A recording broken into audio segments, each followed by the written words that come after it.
Porque aunque tú estés soltero, aunque no te hayas casado todavía, tú debes verte desde ahora como un padre o una madre que un día le tendrá que heredar, le tendrá que traspasar una herencia, un legado a la generación que Dios te permita levantar. ¿Alguien puede decir amén?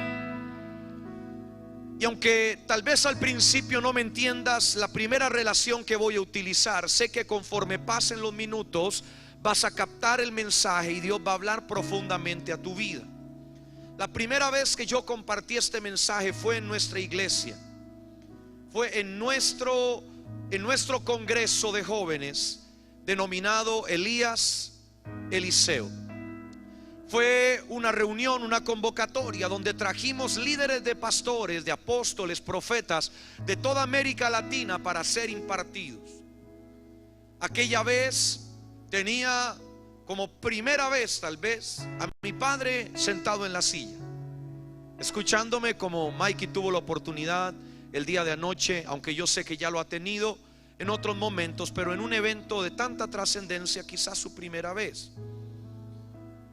Y aunque mi papá no me lo haya contado, mi mamá me contó algo de esa noche. Y como yo lo conozco también, yo sabía que el mensaje, mientras que yo estaba predicando, aunque él no me decía nada, no le estaba gustando mucho. Sonríale al que está a su lado, por favor. Quizás porque al principio, en mi sencillez, en mi forma de darme a entender, el mensaje no era claro, pero al final pude comprender, sin profundizar mucho, que aquella palabra había transformado la vida de muchos jóvenes. En especial porque yo hice algo que voy a hacer esta noche también. Levánteme su mano, por favor, y diga gloria a Dios por la nueva generación. Diga conmigo: la generación que yo levante me honrará, nunca me avergonzará. ¿Cuántos pueden decir amén a eso? Si quiere darle un aplauso al Señor, tiene que hacerlo con fuerza, con ganas, con energía, con emoción, porque esta es una noche profética y todo lo que tú hagas cuenta, y todo lo que dejes de hacer también cuenta. Así que si quieres aplaudir, si quieres ponerte de pie en algún momento, gritar, correr, dar vueltas, saltar, hazlo. Siente la libertad del Espíritu, porque esta noche algo se rompe en tu casa, algo se quiebra sobre tu familia. El legado que Jehová te ha dado será trasladado a las generaciones, aún las que todavía no han nacido, porque serás padre, madre de naciones. Aleluya. Y quiero empezar con la historia que quizás usted no relacione mucho, pero yo sé que al final lo va a hacer con este mensaje. Tiene que ver con Moisés. Moisés, en algún momento determinado del desierto, empieza a tener un problema con su nación, y es que empiezan a surgir o empieza a aparecer una plaga de serpientes que mordían al pueblo, lo envenenaban obviamente y morían. En algún momento determinado, Moisés ora a Dios porque no hay solución humana para aquel problema. Es entonces que Dios trae una respuesta a Moisés y le dice: construye una serpiente de bronce. La idea de Dios era que Moisés colocara aquella serpiente de bronce en un mástil, en un lugar alto, donde pudiera ser observada por todo aquel que era mordido por la serpiente. Y la idea de Dios, la palabra de Dios decía que aquel que viera la serpiente sería sano. No vamos a entrar aquí en temas teológicos profundos, solo le voy a decir que si usted y yo hoy hiciéramos algo como eso, estaríamos de primeros en la lista de brujos, herejes y hechiceros. Pero Dios le da una palabra a Moisés. Era una palabra específica para un momento específico. Moisés la toma, la pone en práctica y Dios responde. Efectivamente, cuando alguien era mordido por una serpiente, veía aquella figura de bronce y era sanado. Dios respalda su palabra. Pero ¿a dónde te quiero llevar? Que más adelante, en el libro de Segunda de Reyes, dice la escritura que Ezequías entra al lugar donde eran presentadas ofrendas a Dios. Ezequías entra a poner la casa en orden. Ezequías empieza a limpiar, empieza a acomodar y se encuentra a la misma serpiente de bronce que había edificado Moisés, pero había perdido su propósito, había perdido su diseño, había perdido su razón de ser, y ahora se había convertido aquella serpiente de bronce en un objeto de adoración del pueblo hebreo. Y dice la escritura que todos los israelitas le quemaban incienso a la serpiente, a la cual se le llamó Neustán.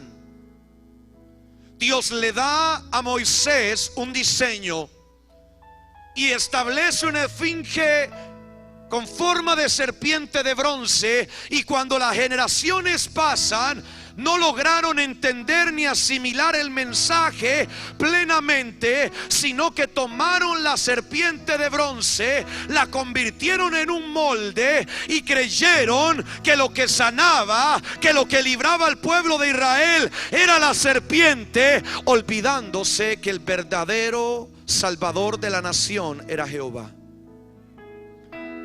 Aquella herencia que Moisés le deja a una nación, óigame esto, que para su generación fue para sanidad, restauración y libertad, sirvió para condenar a la siguiente generación. Levante su mano para que me entienda, porque lo voy a llevar a un lugar donde yo no sé si usted ha ido. Pero los padres apostólicos, los padres proféticos tienen que entender que si no saben cómo van a transmitir su legado, lo que pudo servirte a ti, lo que pudo ayudarte a ti, lo que pudo resolver tu situación en aquel momento de prueba o de dificultad, si tú lo que le heredas a tu linaje es un molde, mañana se convertirá en el objeto de oprobio, de vergüenza, de pecado y de idolatría, que trajo sentencias sobre una generación. Quiero llevarlo todavía más profundo al libro de Éxodo, por favor, si usted es tan amable. Quiero que usted vaya conmigo a la historia o a otra historia de Moisés. Lo que me enseña el libro de Éxodo 17, usted conoce la historia, pero quiero centrarme en algo específico que Dios le da a Moisés. Dice la escritura que el hombre de Dios iba al frente de la nación, y en algún momento llegaron a un desierto, al desierto de Cis, y no había agua para beber. Y entonces aparecieron los cabezones que nunca faltan para reclamarle a Moisés que iban a morir en el desierto.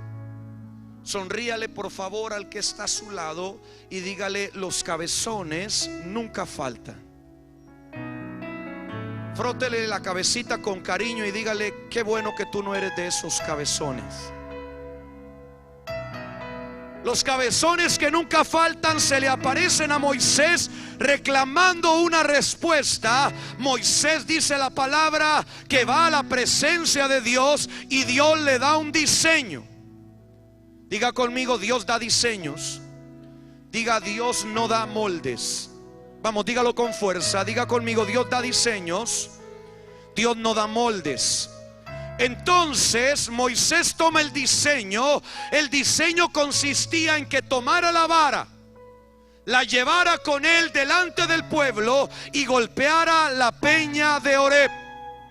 Diga conmigo: Dios ordenó que Moisés tomara la vara.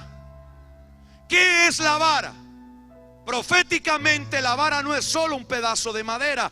La vara representa la unción que Moisés había necesitado para transformarla en serpiente delante de Faraón, para cambiar el agua en sangre, para abrir las aguas que separaban a Israel de la libertad. La vara era el elemento que simbolizaba la unción de Moisés, la cual había sido necesaria para una temporada de su ministerio. Dios le dice: toma la vara. Pero también le está diciendo: toma la unción, toma tu recorrido, toma tu madurez, toma tus años de trayectoria, acércate a la peña de Oreb, al lugar donde ningún otro puede hacerlo, porque no hay otro que tenga una vara como tú. En otras palabras, no hay ningún hombre en toda esta nación que tenga el recorrido, el peso, la madurez, la unción que tú tienes. Toma esa vara y golpea la peña. Dice la escritura que la peña empezó a dar agua. Diga conmigo: la peña representaba la respuesta de Dios a un diseño bien desarrollado. En otras palabras, Dios le dice a Moisés: haz esto. Moisés lo hace y Dios responde. ¿Cuántos hombres y mujeres de Dios de trayectoria han visto milagros de parte de Dios en su ministerio? Levante su mano. Hombres de 20, 25, 30 años de ministerio que digan: yo testifico de que Dios es un Dios de milagros. Bueno, Moisés podía testificar a través de lo que Dios había hecho por su vara, que en el Dios que él había confiado, el Dios que él veía cara a cara, el Dios que se le había revelado en la zarza, era un Dios poderoso. Pero dice la escritura que tiempo después, ahora no en el libro de Éxodo, sino en el libro de Números, capítulo 11. Libro de Números, capítulo 11, por favor. Perdón, capítulo 20.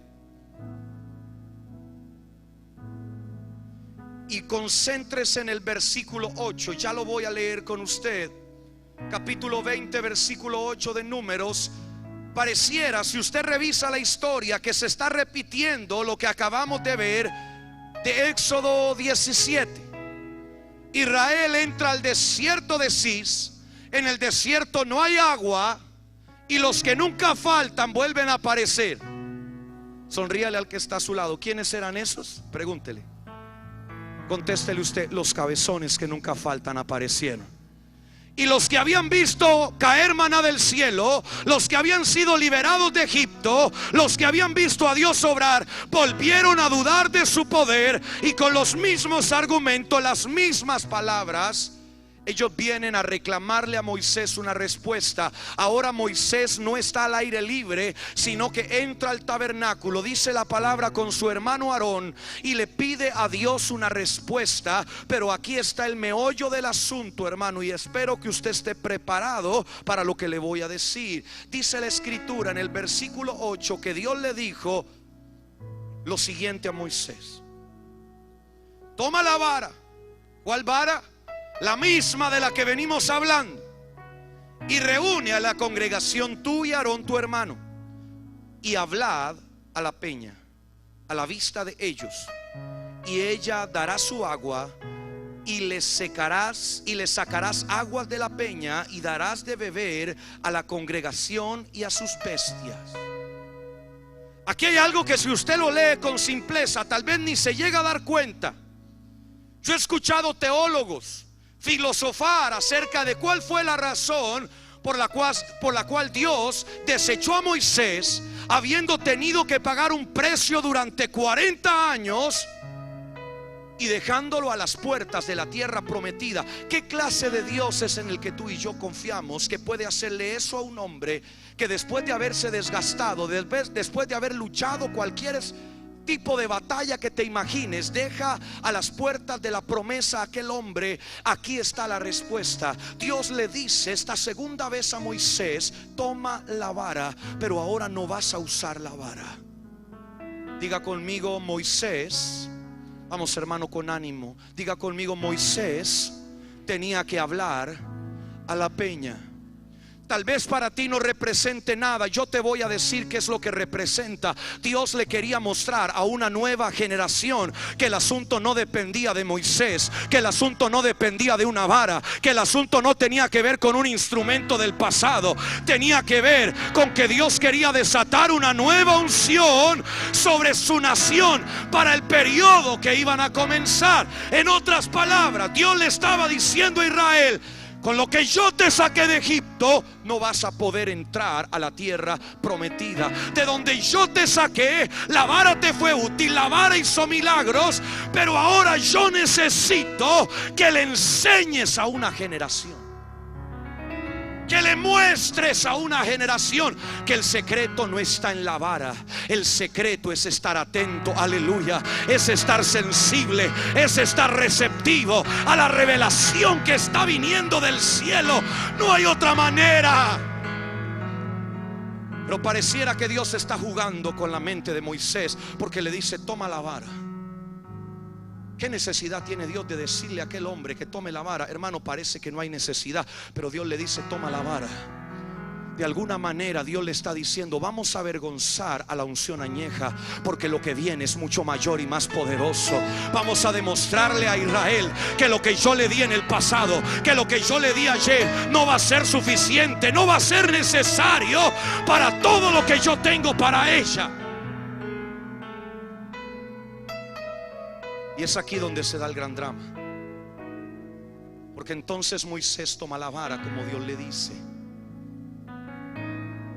Y aquí hay algo fuerte y tremendo, hermano. Moisés, ante los ojos del pueblo, parece obediente.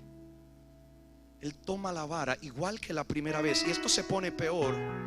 Moisés toma la vara y cuando se va a la peña, usted puede seguir leyendo, no la golpeó una vez, dice que la golpeó 2 veces la peña. Yo quiero ir más allá con usted. ¿Sabe cuál era el problema principal de Moisés? Que era tartamudo. Y Dios le estaba diciendo: háblale a la peña, Moisés. La unción de tu temporada anterior tiene que sacarte con otro lenguaje de donde estás. La unción que acumulaste en tu vida pasada, aleluya, pero no estoy hablando de hinduismo, en tu vida pasada ministerial, tiene que sacarte y llevarte a otra esfera. No te puede dejar igual, no te puede dejar igual de tartamudo, igual de discapacitado espiritualmente. Tiene que producir en ti algo. Y Dios lo que quería era enfrentar a Moisés, no solo con su vara, sino consigo mismo. Moisés le había huido a hablar en público. Dios había usado a Aarón durante mucho tiempo, pero Aarón ahora había fracasado en medio del proceso, le había fallado. Y Dios necesitaba demostrarle a Moisés, en otras palabras, a la generación de padres y a la generación de hijos como Josué, que estaban observando que había algo más que la bendita vara. Pero el problema fue que Moisés se aferró a la vara. Y sabe que es lo más duro de todo, que cuando él golpea le salen aguas de la peña. El Dios que a mí me han enseñado, si yo desobedezco, no me favorece. Pero acá la película es otra. Moisés golpea la peña y produce exactamente lo mismo que el tiempo anterior. ¿Cuánta gente, cuántos ministerios se han quedado aferrados a una vara, se han quedado aferrados a ese pedazo de madera? No por causa de que Dios esté en el asunto, no por causa de que Dios tenga un propósito con lo que están haciendo, sino por causa de que le están brotando aguas de la peña. Levante su mano, porque quiero que me termine amando al final de esta noche. Y mésala así delante de su hacedor. Ahí usted me va a entender, hermano. Qué problema serio el de Moisés, que al golpear la peña empiezan a brotar aguas. Pero ¿cuál es el drama mayor? Que eran tantas las aguas que dice que hasta las bestias se saciaron. O sea que Dios no tenía problema con hacer brotar agua. Pero inmediatamente que ocurre el milagro, las palabras de Dios son: por cuanto no creíste en mí, Moisés. El problema no era que Moisés se había enojado. El problema no era que Moisés le había gritado al pueblo de Dios. Hermanos, si usted y yo estuviéramos ahí, seguramente no solo gritamos, hermano. Gente cabezona, necia, majadera, hermano, que hay que arrastrar hacia el propósito.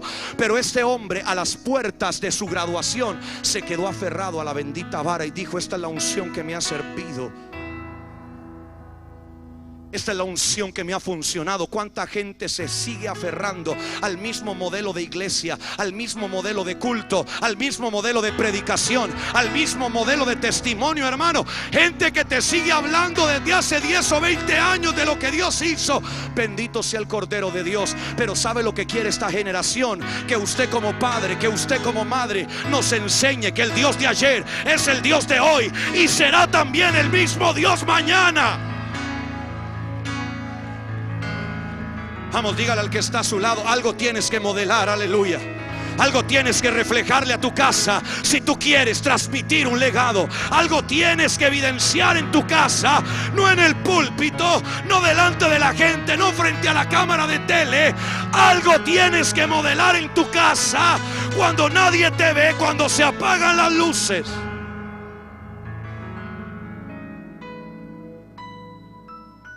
Caramba, hermano, tremendo problema tenía Moisés, aferrado a la bendita vara. Y Dios diciendo: suelta esa cosa, suelta esa porquería. Yo la usé ayer, pero yo quiero hacer algo nuevo. Bendito sea el Cordero de Dios. Yo la usé ayer, pero quiero hacer algo nuevo. Sabe, yo me gozaba ayer en silencio para no herir susceptibilidades. Cuando el apóstol Mickey hablaba acerca de cómo al principio con su hijo él se sentía como incómodo por su manera. Usted sabe, mi padre tuvo que aguantar que yo me pintara el pelo. No era verde ni amarillo, era verde agua. Y predicar así, mi hermano. ¿Cuánto dan gloria a Dios? Levante su manito ahí donde usted está.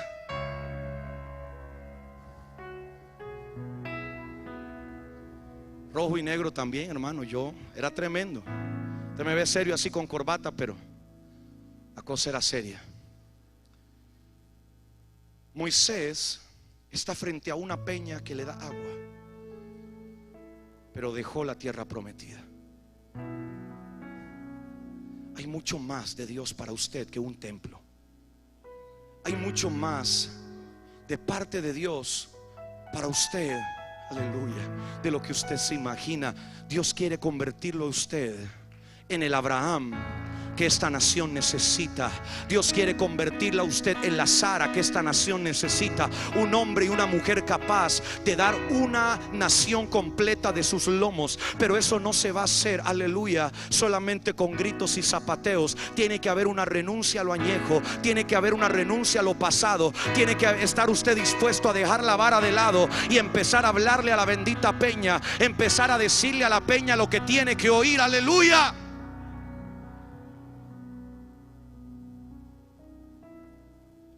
Y a pesar de que Moisés es la historia triste, quiere contarle una buena historia. A pesar de que tenemos grandes enseñanzas con Moisés, perdóneme que se lo diga, pero yo prefiero ser Josué que Moisés. ¿Alguien me está escuchando acá? No se me haga el espiritual, hermano. Usted se me acomodó en la silla como si le estuviera hablando a otra persona. Le voy a volver a repetir. No sé si usted alguna vez ha hecho esa pregunta, pero yo prefiero ser Josué que Moisés. Moisés recorrió todo un camino y quedó hasta la punta y no pudo completarlo. Pero quiero darle otro modelo. ¿Cuántos están acá? Diga conmigo: yo puedo legar a través de un molde o a través de un modelo.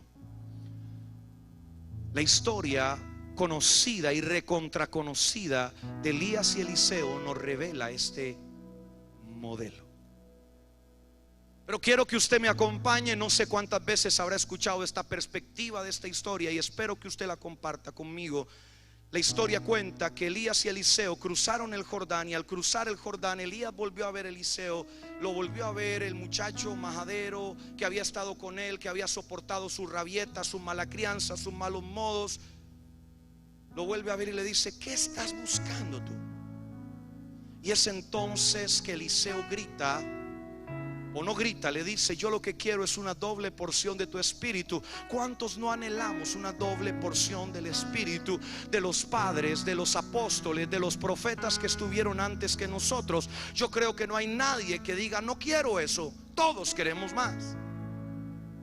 Pero hay algo interesante en esta historia, porque de alguna forma se asemeja idénticamente a la historia de Moisés, y te voy a explicar por qué. Cuando Elías llega al Jordán, toma su manto y golpea las aguas se abren. Y tú dirás, ¿cómo hizo eso? Probablemente el peso de la unción que el hombre tenía, el peso y el respaldo que Dios le daba a ese hombre, provocó que las aguas se abrieran. Pero aquí hay otra parte en la historia que se parece a lo que hizo Moisés, solo que con dos figuras. Dice la palabra que cuando Elías iba siendo arrebatado en un carro de fuego, Eliseo gritó: Padre mío, carro de Israel y su gente de a caballo. Y aquel manto cayó del borde del carro a los pies de Eliseo. Eliseo toma el manto, y perdóneme si soy demasiado sincero con usted, pero si yo hubiera sido Eliseo, yo no me busco el Jordán, hermano, para golpearlo. Yo primero me busco un río bien chiquitito y donde nadie me esté mirando, para ver si el manto funciona. ¿Alguien me está siguiendo acá? Pero Eliseo se fue a buscar el río Jordán, el mismo que había abierto su padre espiritual.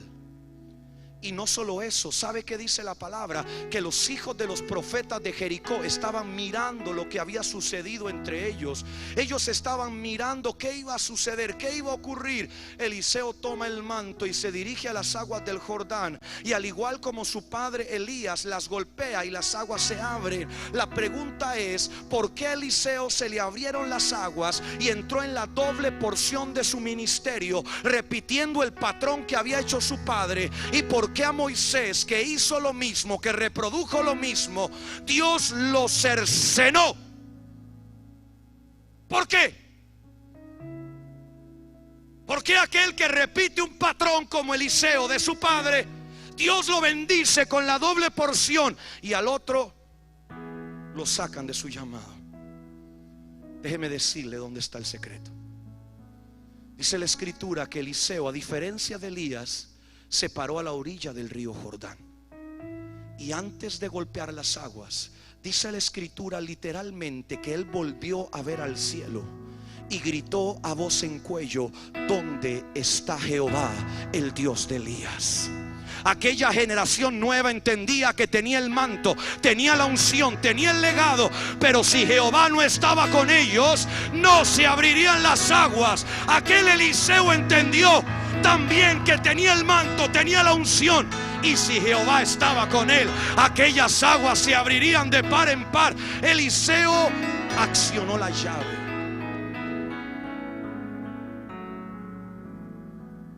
Diga conmigo: la diferencia entre un molde y un modelo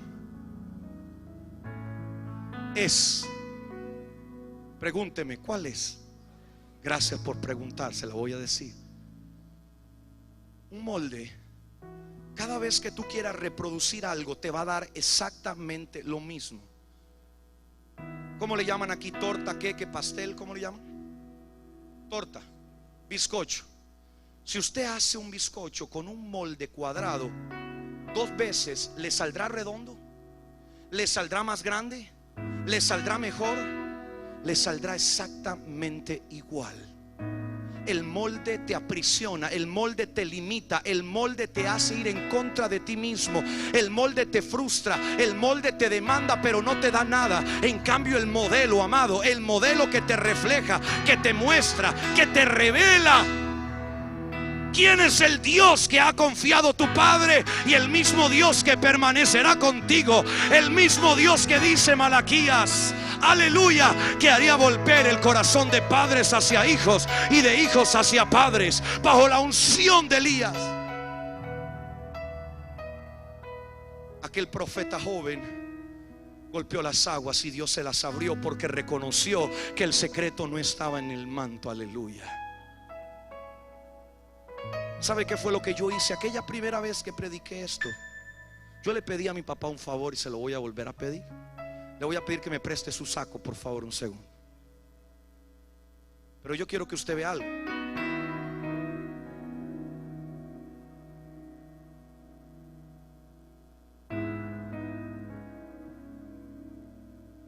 Si usted me ve en la calle así, hermano, ¿usted qué va a decir? ¿Que me veo guapo, que me veo bien, que me veo elegante? No, hermano, me veo ridículo. ¿Cuánto me están entendiendo el mensaje? Dígame, se ve ridículo. Dígamelo, dígame, hermano, yo no me voy a ofender, yo sé cómo me veo. Dígame, se ve ridículo. Pero si yo le pidiera a Mikey que le sacara el saco, el terno, dicen ustedes, al apóstol, ¿cómo se vería él? Diga la verdad, ¿cómo se vería? No, hermano, ahora le dio miedo. Conmigo no hay problema, pero con él sí. Vamos, dígalo con fuerza. ¿Cómo se vería él? Vamos, vamos, vamos. ¿Cómo se vería él? Quiere verlo, dice. Bueno, yo no sé, vamos a ver qué va a pasar, ¿no? Padre de la gloria, Santo.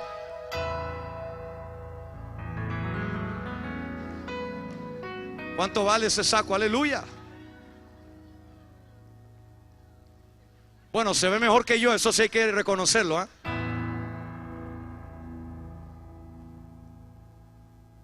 Pero a pesar de que me pudiera ver ridículo, hay padres que están obsesionados en transmitirle un molde a sus hijos.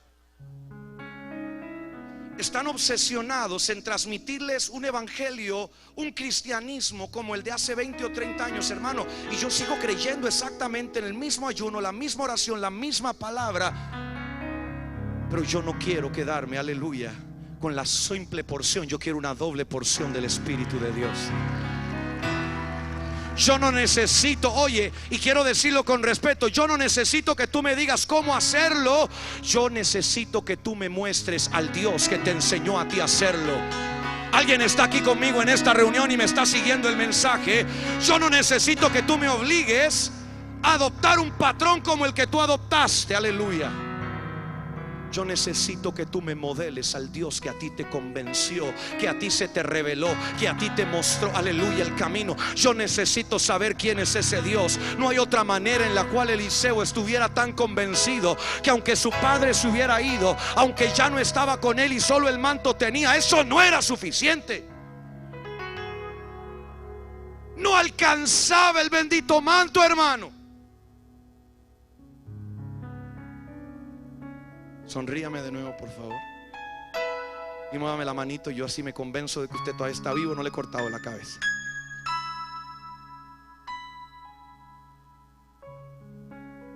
La palabra me revela este profeta y quiero soltarle algo más, porque esto podría parecer un mensaje solo para la generación de padres y yo no puedo ser tan orgulloso. También hay un mensaje para la nueva generación. Parece que aquí no hay nueva generación. Yo voy a volver a repetirlo. Aquí también hay un mensaje para la nueva generación que está emergiendo en esta isla y que va a afectar las naciones de la tierra, que va a afectar e incidir en toda América Latina, Estados Unidos, Europa. ¿Habrá alguien de esos aquí todavía? Cuando Eliseo se va, cuando Elías se va, antes de irse le dijo a su discípulo: cosa difícil has pedido, pero si lo miras, lo recibes. Eso no son simples palabras, hermano. Elías le está diciendo a Eliseo: lo que tú quieres no se alcanza solamente con un apellido. Y me lo estoy diciendo a mí mismo. Lo que tú anhelas y lo que tú deseas no lo vas a ganar porque has venido conmigo durante 3 años, aguantándome 3, 4, 5 años. Usted se imagina eso, hermano, que al final del camino, cuando usted le tuvo que limpiar las botas al hombre los benditos años atrás, estar a sus rodillas siendo enseñado, aguantándose su mal humor y su buen genio, que al final le diga que lo que quiere no va a tener nada que ver con cuántos años lo acompañó. No tiene que ver ni siquiera con que Dios mismo lo escogió. Él necesita que sus ojos se le abran.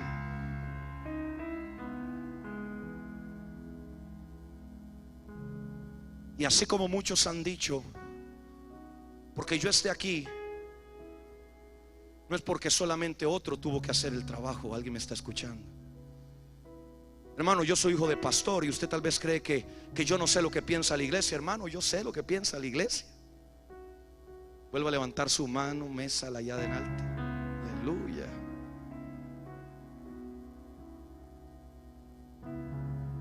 Elías le dijo: si lo miras, lo recibes. Y aquí voy a ir aterrizando porque sé que el acto profético va a ser importante en lo que estamos haciendo y cerrando acá. Dice la escritura que Eliseo gritó: Padre mío, carro de Israel y su gente de a caballo. Usted se va a preguntar ahora, ¿eso qué es? ¿Una frase mágica? Eso es como que hubiera dicho hocus pocus y se soltó el manto. Quiero decirle algo. Cuando Eliseo cruzó el Jordán, llegó a la generación de profetas en Jericó. ¿Y sabe qué le dijeron ellos? Le dijeron: déjanos ir a buscar a tu maestro, porque lo ha arrebatado un torbellino. Diga conmigo, una cosa es un torbellino y otra cosa es lo que Eliseo vio. Dice la palabra que aquellos hombres estaban tan majaderos pidiéndole a Eliseo que los dejara ir a buscar a Elías, porque lo había lanzado en alguna parte, en algún lugar lo había tirado el torbellino. Eliseo les decía: no vayan. Eliseo les decía: no vayan, no pierdan su tiempo, no tienen nada que ir a hacer. Y dice que se ruborizó, se avergonzó de la necedad de aquellos hombres y les dijo: está bien, vayan. Volvieron y no encontraron nada. ¿Sabe lo que eso me revela? Que en una generación pueden haber un montón de hombres y de mujeres viendo torbellinos por todo lado, pero hay solamente una parte de esa generación que no está viendo torbellinos, que está viendo el carro de fuego de Jehová, que ha venido a presentarse en su tiempo. Yo no sé si usted ya me está entendiendo, pero para que la nueva generación tome el lugar que le corresponde, necesita arrebatar el nivel de revelación que sus padres obtuvieron para estar donde están. Porque, hermano, yo le voy a decir algo: qué lindo es ver a Cash Luna y decir: yo quiero estar en ese estadio. Pero ¿cuántos alguna vez decimos: Padre, dame la revelación que tiene ese hombre para llegar ahí? ¿Aló? Yo quiero el nivel que tiene aquel profeta, aquel predicador, aquel evangelista que llena estadios, que hace milagros, que predica, que enseña, que llena auditorios. Yo quisiera eso, pero antes de llegar a eso, tú necesitas arrebatar la revelación, aleluya, que Dios te está dando a ti de primera mano. Levante su manito ahora sí y mésala delante del Señor. Hoy tú tienes que tomar una determinación en tu vida: o construyes un molde o le das a tu generación un modelo. Un modelo que tiene el riesgo de que lo hagan como tú quieres o como tú no quieres, como a ti te gusta o como a ti no te gusta. Ese riesgo representa que vas a tener que dejar de controlar.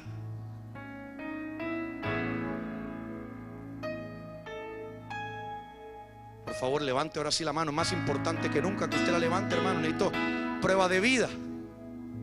Dígale al que está a su lado: si tú controlas, tú vas a legar un molde.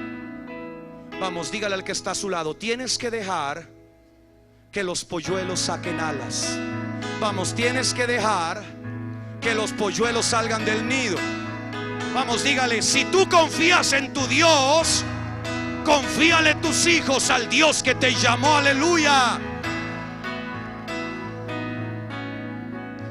Ahora póngase de pie, por favor.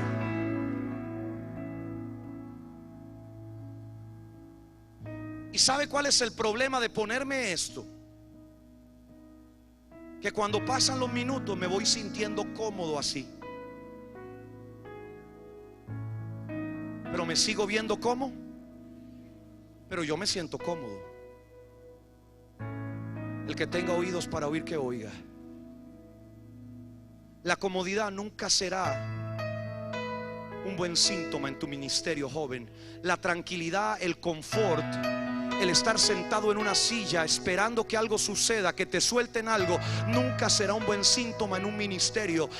Hace unos días atrás se dio el caso en la Argentina de una empresa. Yo estaba allá y me contaron el testimonio. Una empresa sólida de 40 años, se la dejaron a los hijos y en menos de 3 meses la habían quebrado.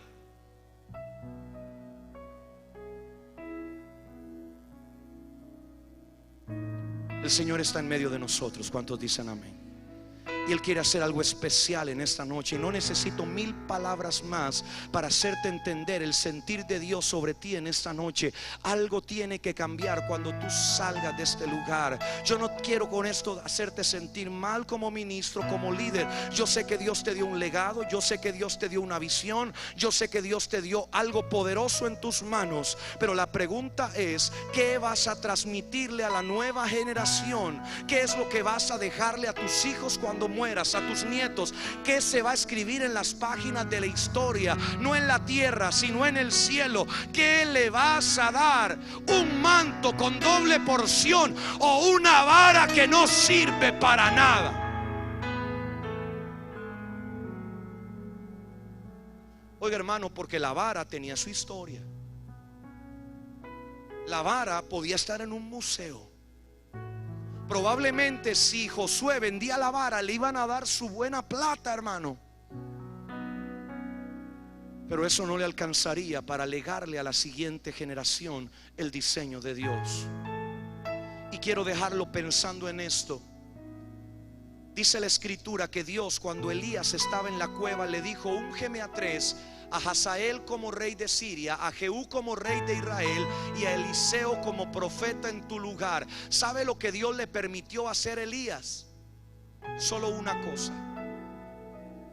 La pregunta es, Dios se volvió loco que le da una orden a un hombre y no le permite completar el diseño. Porque Elías no se murió por una enfermedad, no se murió por desobediencia. Dios lo arrebata de la tierra, pero Dios le dijo: úngeme a 3, y solamente unge a Eliseo. Si tú revisas la historia, dice la palabra literalmente que Eliseo es el encargado de ungir a Hazael como rey de Siria. Y Eliseo levanta a una tercera generación profética que no se registra su nombre, que termina ungiendo a Jehú como rey de Israel. En otras palabras, para que Dios complete lo que se necesitaba hacer sobre un hombre, ocupó 3 generaciones. O sea que no va a ser suficiente con que tú metas a tu hijo en un lavacocos y lo obligues a aprender tus mensajes, lo obligues a hacer las cosas como a ti te gustan. Porque él también tiene que aprender, como aprendió Eliseo, que tenía que dejarle el mismo legado de atrás a la siguiente generación. Eliseo no tenía otra manera de saber que había que ungir a Jehú como rey de Israel, si no era por la boca de Elías, que había escuchado las palabras de Dios en la cueva. Y voy a rematar diciéndole esto, y espero que lo pueda bendecir. ¿Sabe quién fue Jehú? La 4ª generación. ¿Sabe quién fue? Dice la palabra que él entró a Jerusalén y se encontró al peor enemigo que había tenido Elías. El que tenga oídos para oír, que oiga lo que dice el Espíritu Santo. Lo que tú no hayas derrotado, lo que te haya hecho correr, lo que te haya atemorizado, lo van a derrotar tu descendencia. Y dice la palabra que Jehú entró y gritó: ¿quién está conmigo? 4 generaciones, hermano. Y entonces 12 eunucos que representan la unción que no se ha contaminado, que representan la generación que se ha guardado del pecado, que se ha preservado de la maldad. Los eunucos toman a Jezabel de las vestiduras y la lanzan por el muro. ¿Y sabe qué terminó diciendo Jehú? Así sucedió como lo dijo Elías. Te lo voy a volver a repetir. Cuando Jezabel fue derrotada, Jehú no se echó las glorias a sí mismo, no se recordó de su fuerza, no se recordó de Eliseo. Él dijo: así como fue profetizado por Elías, así le ha sucedido a la enemiga de Dios. Apóstol, acérquese por acá para guiar el acto profético.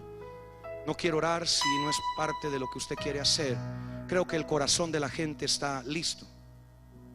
Eso es. Vamos a quédese de pie así. Más bien para poder cerrar nuestra cumbre. Hay una escritura en Isaías